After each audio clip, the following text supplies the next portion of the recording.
Hey guys, don't forget, subscribe, like the channel, hit the bell icon, get the highlights all the time, quickest. You know what to do. Hit that button. It says subscribe. Peace. Good day, guys, gals, everything in between. Back with another update. Another update with still no body found. Neither one still to be caught. Hopefully there'll be some news later on today, as they did say they have found some kind of material or something along the boat. But we'll read some updates to the latest news. Before we start, I just want to say thanks to all the new subscribers that came on board with me. I appreciate that. I am always trying to give you guys new content as I get it.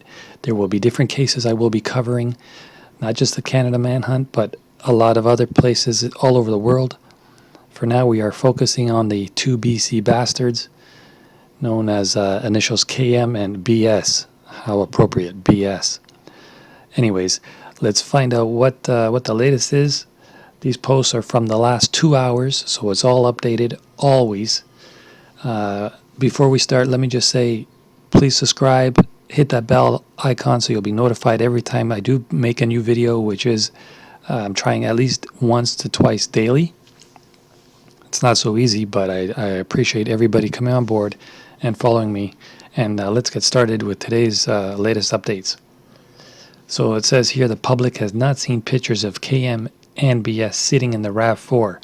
However, there was an incident in Cold Lake, Alberta, where a gentleman helped them get to their vehicle unstuck.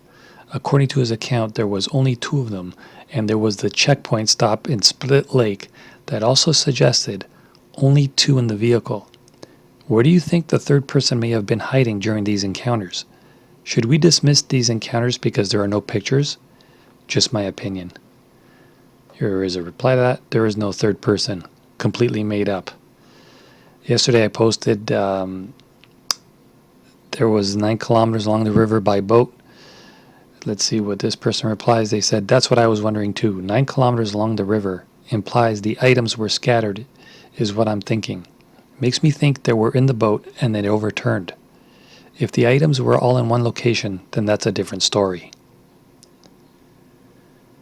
As the manhunt drags on, China Deese's family worries they may not get answers if suspects aren't caught alive. The details shared by police aren't enough for Deese's family to begin to understand the reasons for her death, her brother Stetson Deese said on Tuesday. Yet, like the general public, it's all they've heard since Deese and Fowler were found shot to death on the side of the Alaska Highway on July 15. I'd say the best word for it is confusing, said Stetson, 30, in a telephone interview from Charlotte, North Carolina. These kids aren't going to turn themselves in, and we're never really going to know why this happened. The uncertainty about the suspects' whereabouts and the possibility that they may never be found alive is weighing in on the Deese family, many of whom have yet to return to work due to the trauma caused by her sudden death. Everybody's having trouble accepting it. It's just one of the hardest things to accept, Stetson said. She was perfectly healthy. She had what probably would have been her husband who she was traveling with. Some information had reached Deese's family through an unexpected source, Canadians who are alerting them to new tips through private messages on social media. It's comforting. It shows there's a lot of Canadians that really care, Stetson said. In the meantime, the family is eager for as much inside information they can get from the police, like updates on the locations they searched every day. Another one from the River Talk. I'm thinking 9 kilometers down the river. Another thing I want to point out to you guys is these kind of videos that I'm making is also good for people who just want to chill out, who are at work, can't really watch videos, but rather can listen. It's more like a podcast than a actual video, I guess. You guys get to listen to it when you're lying down, chilling out in bed, about to go to bed, maybe exercising on a treadmill, whatever. I'm trying to do it the best way possible for everyone to enjoy. But again, comments are always appreciated down below. Okay, so a comment was, I hope they find the little punks. I don't know if the families will get any answers if they do, but they may find some peace knowing they aren't out there. I think that is one of the main things too. Not, even if they are found dead, at least they're found. And the families can be at ease with that anyways. So many people truly care. I do sincerely hope that Dee's, Fowler, and Dick families will be given some answers, explanations. I cannot imagine their grief, and to top that off with no feasible answers, it will be difficult for them to ever begin to heal. Here's a reposting of a timeline. So this is our Pacific time. So July 13-14 was the last known contact of BS with Carol Starkey, his grandmother. July 14, 11:30 p.m., Deese and Fowler seen alive at Van on the Highway 97, 20 kilometers south of Liard, Hot Springs, BC. July 15, 6:45 a.m., Deese's and Fowler's bodies spotted behind van by trucker. July 17, RCMP say Deese, Fowler's deaths are suspicious. Next day 18, RCMP announces Deese and Fowler as homicide victims. July 18 again, BS and KM spotted 350 kilometers away, Jade City, BC store. They stopped for free coffee. Same day at 3:15, the two were spotted traveling south from Super A General Store, Deese Lake, BC. July 19, the two were spotted BS KM's burning pickup, Highway 37, 50 kilometers south of Deese Lake, 470 kilometers from Deese and Fowler. Later that day, man's body reported at highway pullout 2 kilometers from burning pickup truck. July 19th, same day, BS and KM announced as missing by RCMP. July 20, although that is a speculative date, Alberta RCMP confirms the two have been spotted at a Fairview, Alberta gas station. 21st, the two of them in gray 2011 Toyota RAV4 get stuck in Cold Lake. A local assists them. July 21 again, BS and KM record on security camera in store at Meadow Lake, Saskatchewan. That's the one that's looping in my video here.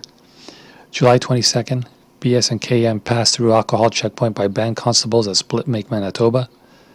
July 22nd again, BS and KM cited by store clerk where they made $20 petrol purchase. 7 p.m. that same evening, burning RAV4 reported 40 kilometers northeast of Gillam, Manitoba, 170 kilometers east of Split Lake, Manitoba. July 23rd, next day, RCMP announced BS and KM suspects in 3 deaths, possibly driving a 2011 RAV4. The manhunt begins. July 24, the RCMP ID body found July 19 near Deese Lake, BC as that of Lynn Dick. July 24, same day, RCMP confirmed BS and KM connected with burnt RAV4. Gillam area manhunt continues. 4 days later, July 28th, alleged sighting, massive manhunt in York Landing, southwest of Gillam. No sign. August 2nd, damaged green rowboat spotted by helicopter on shore of Nelson River, I guess that means. August 2nd, same day, RCMP locates several personal items directly linked to BS and KM, 9 kilometers from burnt RAV4. August 4th, RCMP divers search Nelson River, 29 meters around location of boat. Report no additional finds. These are all the references with links to cbc.ca. About the people caring, people do, and everyone I talk to is so sorry that something so awful happened to them while visiting our country.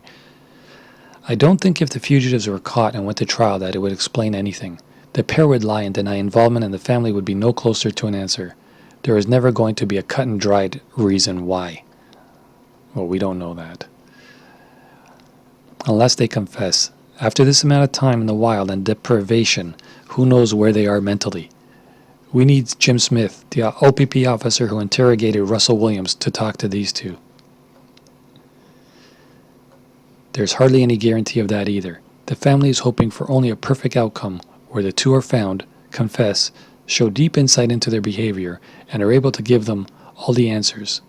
That so rarely happens, or does this ever happen? I think the two are going to be declared missing and presumed dead. And while the RCMP may share some information, as an open case, they will not divulge everything. There are going to be a lot of hanging threads until maybe some years later, bodies are found along the Nelson River. The family will never know why. All right, so let's refresh the page, see if there is any more new updates. Of course, there will be. This website is courtesy of websleuths.com. I do encourage everybody to go and check it out. It is an amazing, amazing website. Always the latest news. Really worth your while. Although I'll tell you, it's addictive. You're going to be spending a lot of time there. Regarding that's what I was wondering too. 9 kilometers along the river implies the items were scattered. All right. So a comment to that is, wouldn't the divers have found some items or evidence in the water if they capsized? I believe they said the divers found nothing in the water. I'm very new, but this case has grabbed a hold of me. I think I've read 40 pages of posts. Thanks everyone, I love this site. If the items were all in one location, then that's a different story. The mayor of Gillam said the stretch of river near where the items were found is very turbulent. It would not be a river that many people would survive. It's not something you would go swimming in, said Dwayne Foreman. Does anyone know if the location of the skiff, 14 kilometers, and personal items, 9 kilometers, were only accessible to the RCMP by water? Was the skiff lifted by a helicopter? Why haven't they formally been charged for the death of Lucas in China? I'm seriously starting to doubt they were involved with those two. It shows a picture of Bryer holding alcohol in his Instagram picture, so it's possible the two drank. They could have been drinking, driving, and caused a hit and run, Len, and left his DNA on their vehicle, the blood, and tried to burn it all. Once they fled the scene with the RAV, they became suspects for the murder of the couple by default. Scared shitless as to what just transpired, they went on the run and felt there was no returning. Question about the location of the items and the skiff. We don't know the actual site of the findings or which side of the river, only approximate distances. A roadblock had been set up, so the media is only privy to updates given to them from the RCMP. The mayor talking about the river. Yes, just going by Google Maps, measure distance, the white water there is only 50 meters, but the river remains very turbulent for more than 1 kilometer afterwards. Unswimmable and dangerous. That's the Nelson River here. Total distance of 1 kilometer. You can see the waves here really look like rapid waves. Nelson River, and that's 1 kilometer distance.